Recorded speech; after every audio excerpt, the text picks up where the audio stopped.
Assalamualaikum warahmatullahi wabarakatuh. Saya Andrian Sapari, jurusan atau prodi akuntansi Fakultas Ekonomi Universitas Borobudur dengan nomor induk mahasiswa 502206-2016. Saya mewakili dari kelompok 1 kelas 25 semester 2 Universitas Borobudur, prodi akuntansi Fakultas Ekonomi,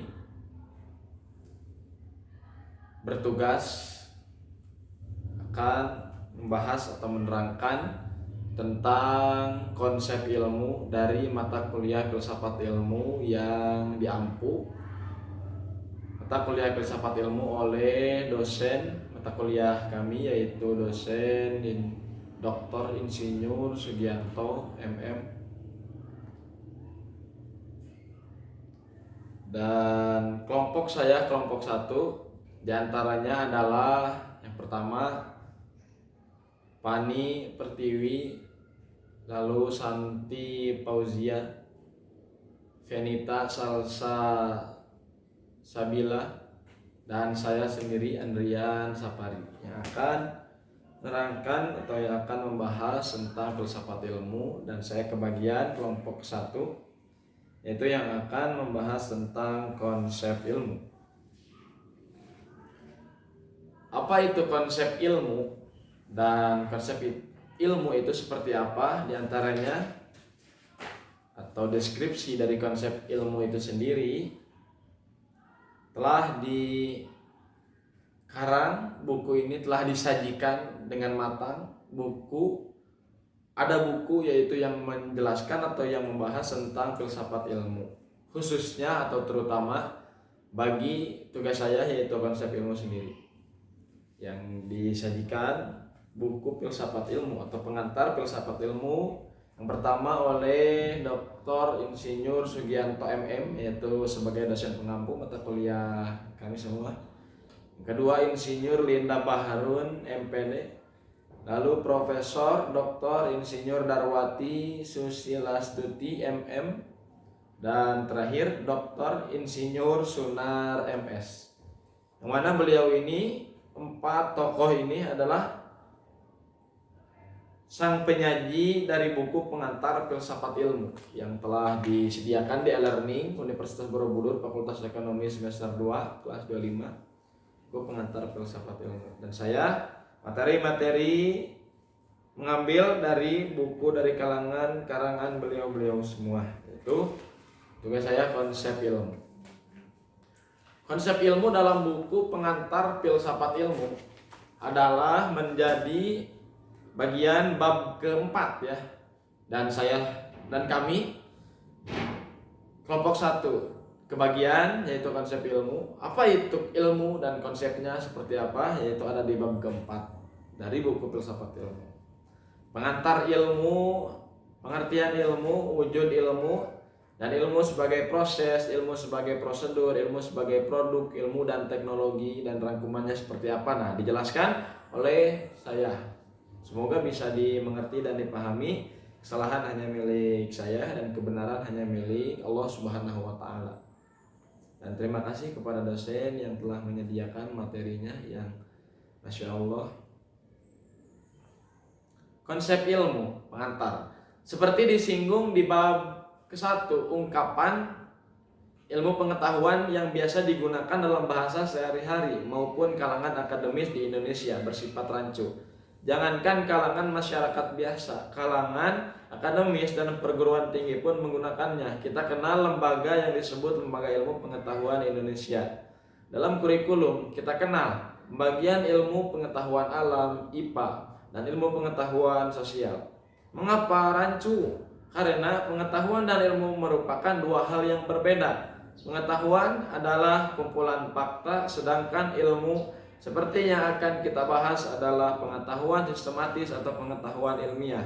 Jadi, pengetahuan merupakan bahan mentah bagi ilmu. Agar disebut ilmu, pengetahuan harus memenuhi syarat-syarat tertentu. Jelas, ilmu pasti merupakan pengetahuan, sedangkan pengetahuan belum dapat disebut ilmu.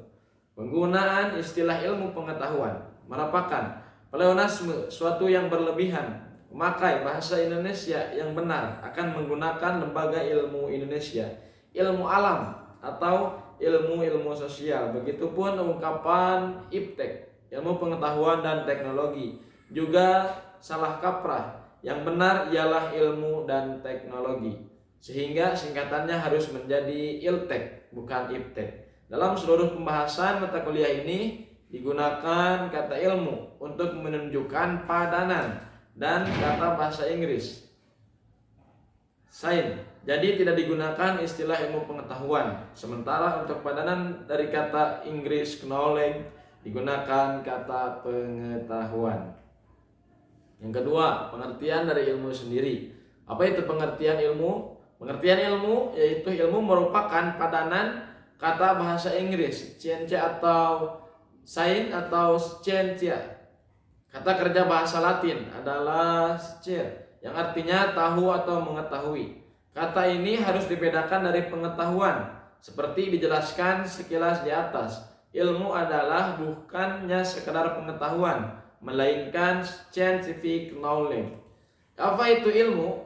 Ada banyak definisi yang melengkapi, tapi definisi yang sangat umum dan mudah ialah systematic body of knowledge, bangunan pengetahuan yang sistematis. Agar lebih jelas, kita bisa mengutip pendapat John G. Kemeny tentang apa itu ilmu. Dia mendefinisikan, John G. Kemeny, ilmu sebagai berikut: all knowledge collected by means of the scientific method. Semua pengetahuan yang dikumpulkan dengan metode ilmiah. Jadi ilmu adalah pengetahuan yang sistematis. Semuanya diatur oleh ilmu. Wujud ilmu. Apa wujud sebuah ilmu? Dengan kata lain yang terbayang bila kita menyebut kata ilmu, atau lebih konkret, apa yang Anda pikirkan atau apa yang Anda bayangkan tentang suatu ilmu? Bila Anda mengatakan bahwa Anda belajar psikologi itu seperti apa? De Liange menyebutkan 3 wujud ilmu, yaitu ilmu sebagai proses, ilmu sebagai prosedur, ilmu sebagai produk. Menjawab pertanyaan di atas, harus dikatakan bahwa psikologi merupakan proses, prosedur, dan produk. Ini perlu disadari, karena biasanya kita cenderung mengartikan ilmu sebagai produk atau hasil kegiatan ilmiah. Padahal aspek proses dan prosedur pun sangat penting. Proses berarti aktivitas penelitian, prosedur berarti metode ilmiah, sedangkan produk berarti pengetahuan sistematis. Jadi, sebagai proses, psikologi menampakkan diri sebagai aktivitas penelitian. Sebagai prosedur, psikologi meneliti dengan menggunakan metode ilmiah. Dan sebagai produk, psikologi merupakan bangunan pengetahuan yang sistematis. Ketiga wujud ilmu di atas dapat disebut juga sebagai aspek-aspek ilmu. Ketiga pengertian itu berkaitan secara logis. Aktivitas ilmiah hanya terdapat di kelompok manusia khusus, yaitu ilmuwan. Mengapa aktivitas ilmiah hanya terdapat pada masyarakat manusia?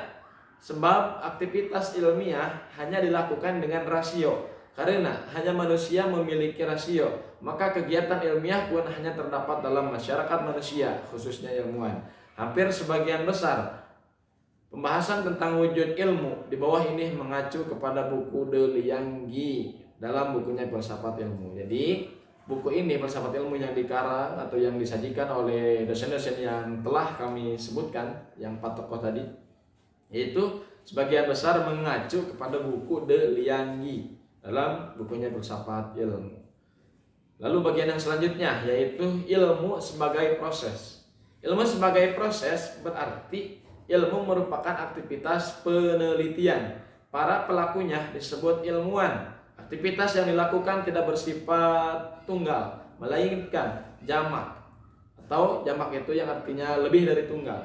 Ada rangkaian aktivitas penelitian yang bersifat rasional, kognitif, dan teologis. Aktivitas rasional berarti kegiatan dengan menggunakan rasio. Yang terjadi adalah kegiatan penelaran logis atau pengamatan empiris dengan sesuai logika atau akal manusia masing-masing. Aktivitas kognitif berarti kegiatan yang bertalian dengan proses tahu dan pengetahuan. Dengan proses kognitif, pengenalan, pencerapan, konsepsi, dan penalaran, manusia mengetahui sesuatu. Aktivitas teleologis dari bahasa Yunani yaitu telos yang artinya tujuan.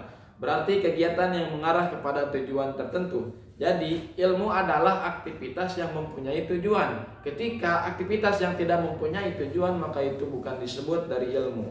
Jadi Lianggi memberikan daftar tujuan yang ingin dicapai seseorang ilmuwan lewat kegiatan ilmiah sebagai berikut. Yang pertama, pengetahuan, kedua kebenaran, ketiga pemahaman, lalu penjelasan, peramalan, pengendalian, penerapan.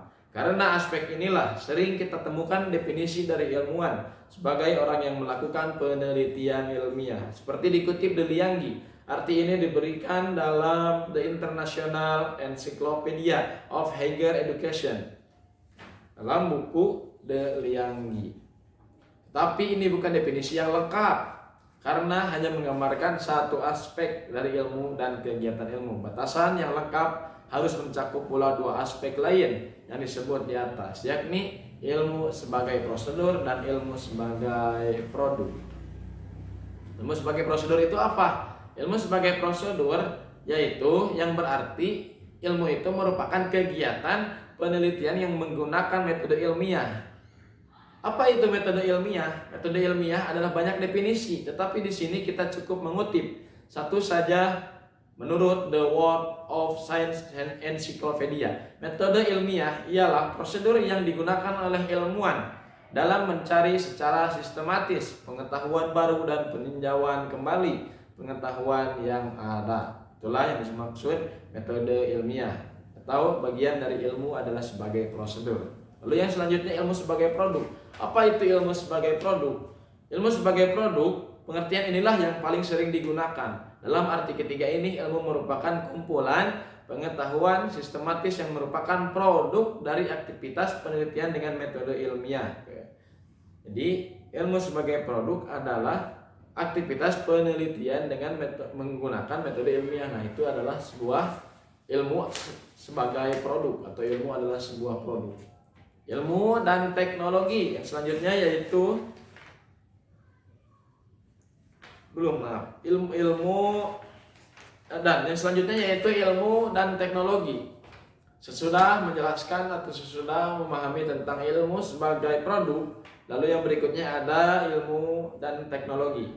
Apa itu ilmu dan apa itu teknologi? Sebuah perbedaannya. Apa perbedaan ilmu dan teknologi? Hubungan antara ilmu dan teknologi adalah hubungan antara teori dan penerapannya. Dengan kata lain, teknologi adalah penerapan teori ilmiah. Contoh, hukum-hukum tentang gelombang magnetik teori diterapkan dalam radio teknologi. Jadi, radio adalah teknologi yang merupakan penerapan dari hukum-hukum gelombang magnetik. Banyak sekali definisi tentang teknologi. Definisi yang paling sederhana, namun yang menunjukkan hakikat teknologi ialah bahwa teknologi merupakan penerapan ilmu, khususnya pengetahuan ilmiah kealaman. Bunge mendefinisikan teknologi sebagai ilmu terapan.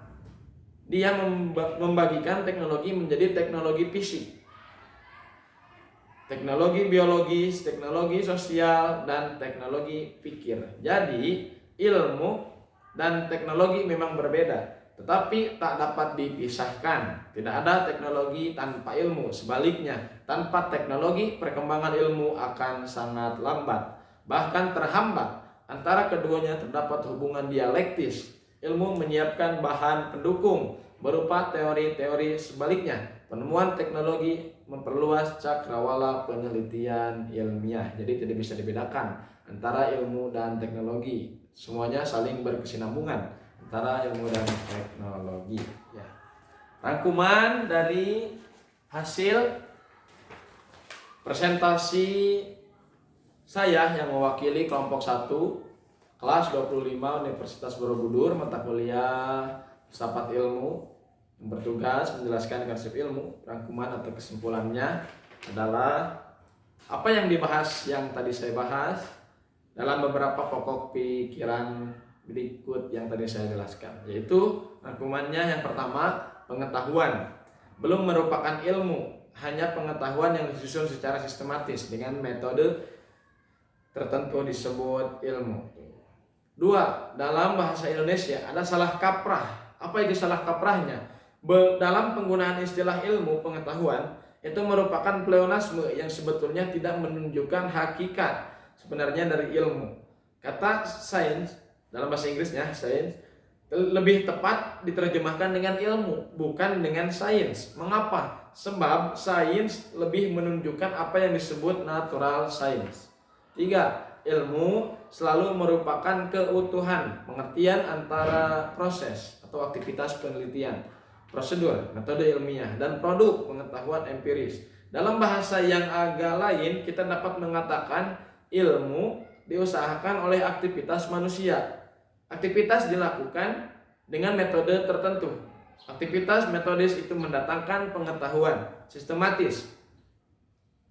Terakhir yaitu ilmu dan teknologi tidak sama ya, tetapi berhubungan secara dinamis. Nah, kesimpulannya yang tadi dijelaskan ilmu dan teknologi tidak ada bedanya, tetapi dalam kesimpulan atau rangkuman ilmu dan teknologi tidak sama, tetapi berhubungan secara dinamis. Ilmu merupakan teori, sedangkan teknologi adalah penerapan teori itu. Jadi tidak sama, tetapi yang menjadi persamaannya yaitu berhubungan secara dinamis. Ilmu menyiapkan bahan pendukung berupa teori-teori, sedangkan teknologi memperluas cakrawala penelitian ilmiah. Dan hanya sampai sekian yang dapat saya jelaskan, yang dapat saya sampaikan, yang dapat saya presentasikan, yang mewakili dari kelompok 1 mata kuliah filsafat ilmu dalam menerangkan konsep ilmu. Kesalahan hanya milik saya pribadi dan kebenaran hanya milik Allah Subhanahu wa taala. Saya hanya menyampaikan apa materi yang telah diperintah oleh dosen kami semua, dan saya hanya menyampaikan sajian-sajian filsafat ilmu dalam buku filsafat ilmu yang dikarang atau yang disajikan oleh tokoh-tokoh empat tokoh yang tadi saya sebutkan, diantaranya yaitu dosen kami semua, Bapak Dr. Insinyur Sugianto MM. Mohon maaf, kesalahan hanya milik saya pribadi karena saya masih dalam tahap proses pembelajaran, dan semoga saya bisa ada peningkatan ke depannya dan bisa terhafal atau bisa sangat paham sampai mengerti apa maksud dari filsafat ilmu itu sendiri. Allahumma fiqh ila qomatari. Assalamualaikum warahmatullahi wabarakatuh.